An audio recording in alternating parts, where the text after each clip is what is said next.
welcome back to Sam's Chess. Today we are going to learn how to write a basic chess notation and how to learn chess in just few minutes.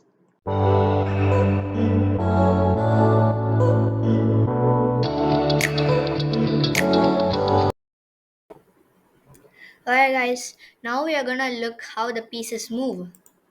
First we are going to look at the pawns, which always fills up the rows of the second rank and the seventh rank.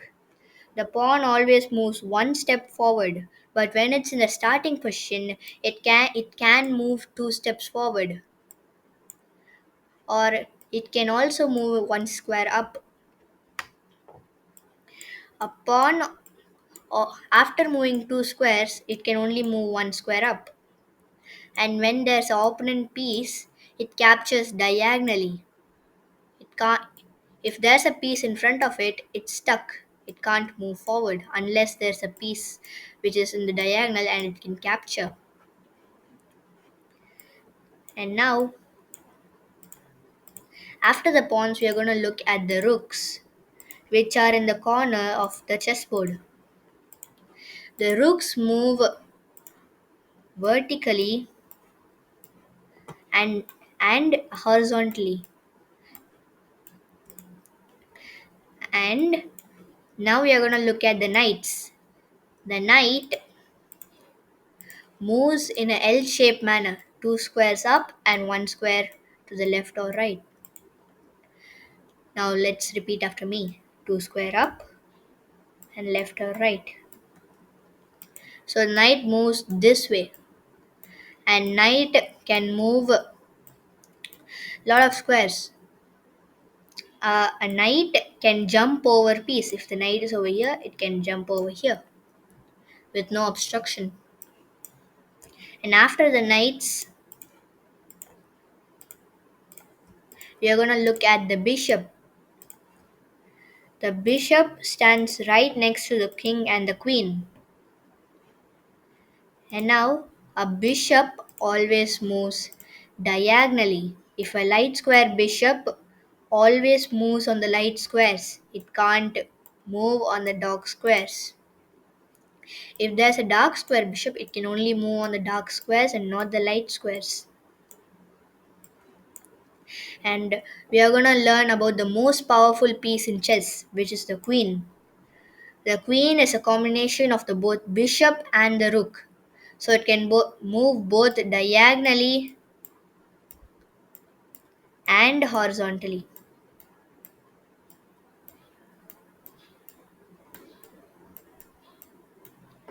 So thus it makes the most powerful piece in chess. And last but not least, it is the king. The king can move to any square which is around him or adjacent to him,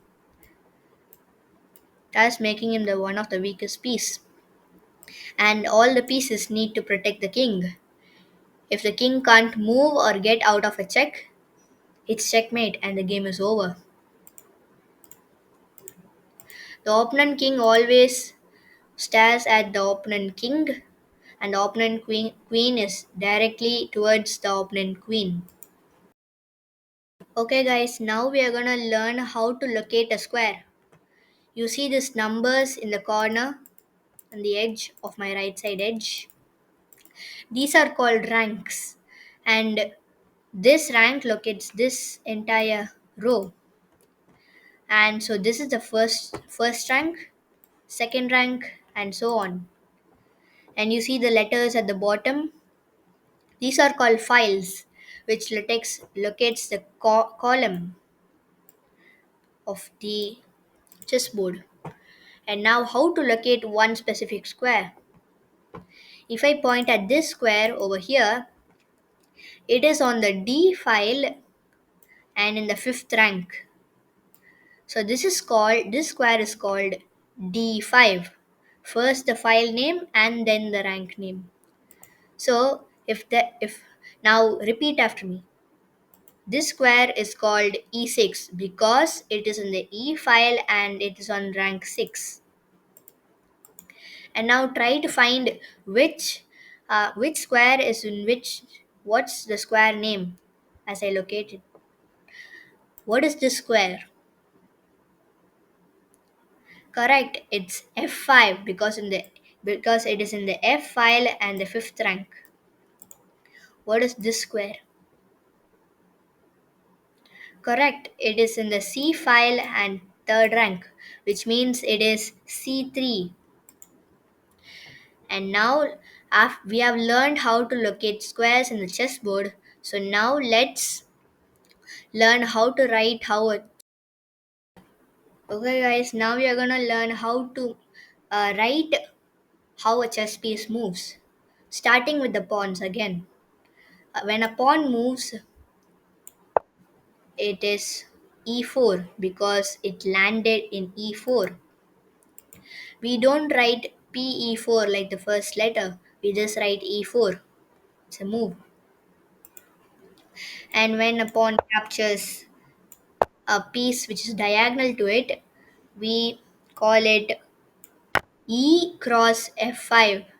We don't say it e4 cross f5. Remember, we just say the file name and then say cross f5 because the opponent pawn was on f5. Cross means captures that is on that square.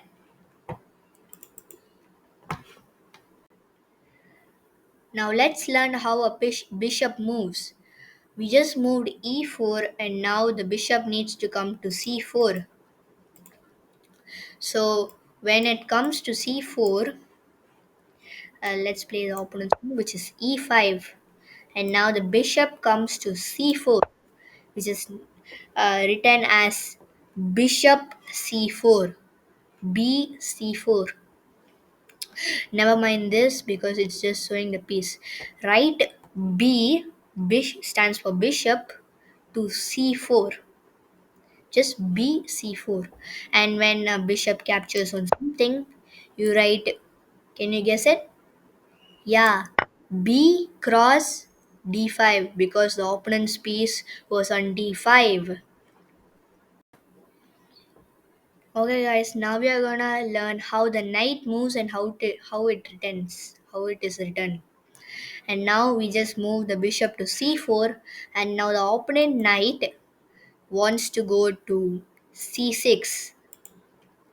So when it does, we write it as n. We should not write k because k is for the king, and it'll be used later on in this video.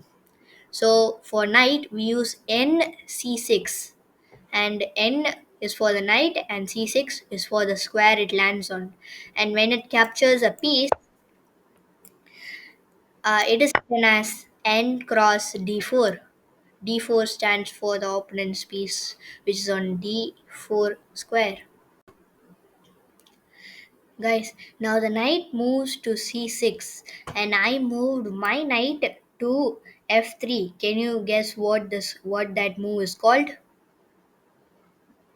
Yes, it is knight f3. And now after this, the opponent bishop wants to come to c5 square. You know how to write it? Yes, it is bishop c5. And after this move, I need to play rook rook to the f1 square. But how should I write it? First, after you move over here, you have to write R F1. R stands for rook and F1 stands for the square it goes on. And in this match, this is a ridiculous move because you avoid yourself to castle. Okay. When a rook captures something, for example,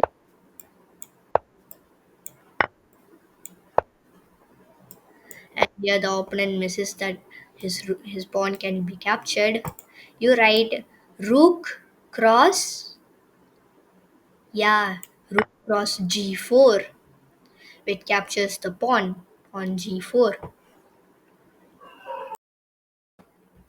How to write when a queen moves? And now you have just seen that knight moves to c6. Now I have to move. Now I need to move my queen to h5. And I really hope you guessed what that move is already called. Yeah, it is Q H5, which is the Q is for the queen and H5 is for the square it lands on. Yeah, I'm definitely threatening checkmate on the next move. Yay, checkmate. And when the queen captures, it is Q cross F7. And there's a hashtag over here because it denotes checkmate. A checkmate when a piece moves and it's checkmate for black, and it after the move it is written hashtag for checkmate. And when it's not checkmate, let's see, if the queen moves over here and we still capture the pawn, the king is in check. It can still move over here. So this is not hashtag, but it's a check. So it is written as queen cross f7 plus. Plus means check. Let's see how a king moves. When a king moves, it moves king. I want to move this king to f5, so it means k f5, which means moving to f5. And now the opponent king mistakens and moves to d7, k d7, blundering his knight. So we capture the knight, and it's written as king, I mean k cross e5 because the knight was on e5 square. And now after the move, you promote to a queen. This is a special move of pawn where it reaches the end of the board. It can promote to a queen, bishop, knight, or rook. Thank you guys for watching my video. Make sure to hit the like, subscribe, and the notification bells down below. Thank you for watching. Bye.